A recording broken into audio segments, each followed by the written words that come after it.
Cape Canaveral is the home of the Kennedy Space Center. That's where space shuttles take off. But you know what's unique? The Kennedy Space Center is not where space shuttles land. They take off in Florida, but they land in Texas. And I was wondering, why is it that they don't land in the same place where they take off? Well, because of where Florida's positioned, the Earth has to be at a certain orbit before the shuttle can take off. And then before the shuttle can return to the substratosphere and then return to the Earth's atmosphere, Texas is the ideal place for the shuttle to land. But then what I find that is so unique about it is after the shuttle lands in Texas, it still has to go to California. But the shuttle can't make it to California by the time it gets back to Texas. Instead, there has to be a very large Boeing aircraft called a shuttle carrier aircraft. They call it an SCA. It's a very large shuttlecraft that is especially designed to pick up and to carry a space shuttle, because the space shuttle has gone through so much upon re-entry into the Earth's atmosphere that the shuttle is not stable enough to fly from Texas to California. Now, the way that the shuttle is attached to the plane, there are 3 struts. There's a strut in the front, and then there's 2 struts on the side that attach each wing of the shuttle to each wing of the plane. And these 3 struts allow the shuttle to remain connected to the plane as the plane takes off and takes the shuttle to California. I said, now that's an interesting process. You have this shuttle that takes off in Florida, and the orbit has to be just right for that. But then the shuttle goes way out, away from the Earth.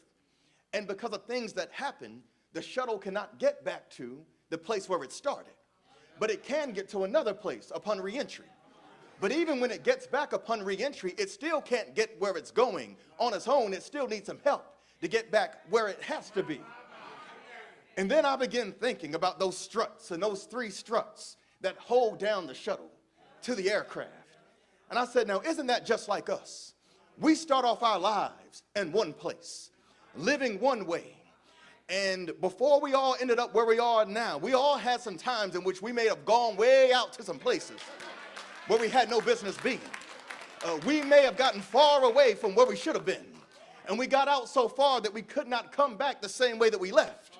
But then there came just the right orbit and an opening for us to come down an aisle, for us to get to that baptismal, for us to confess our sins so that we could make a re-entry and end up where we needed to be. But we still couldn't get all the way back to where we needed to be. So then what happened was someone greater than a shuttle carrier aircraft 2,000 years ago went out on Calvary, and instead of having 3 struts, they took 3 nails and they put 1 nail in one hand. They put another nail in the other hand. Then they put his feet together and they put a nail through that.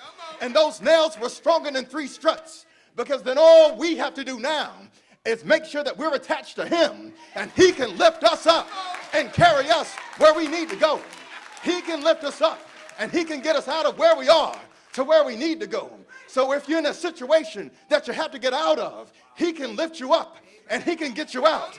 He can get us out of trouble. He can get us out of dodge. He can get us out of harm's way. He can get us out of the crosshairs. He can get us from underneath the microscope. He can get us out of a tight spot. He can get us out of a rough patch. He can get us out of bondage. And I told you I'd be brief with you. So God bless you. And now I'm out.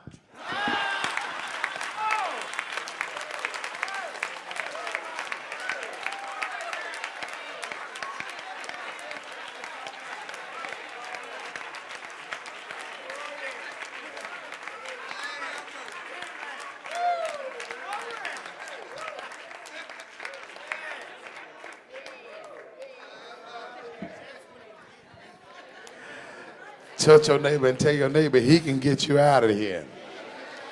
He can get you out of anything to get you where you ought to be and where you need to be. Is there anybody in here this evening that know that if it had not been for the Lord who's on your side, you still be in your mess? You'd still be in the wrong place? You'd be still dealing with the wrong folk? Look at your neighbor and tell your neighbor, I thank God for Jesus, who lifted me up and who lifts me up and takes me where I need to be. Let's give the Lord a hand praise for Dr. Grimes tonight.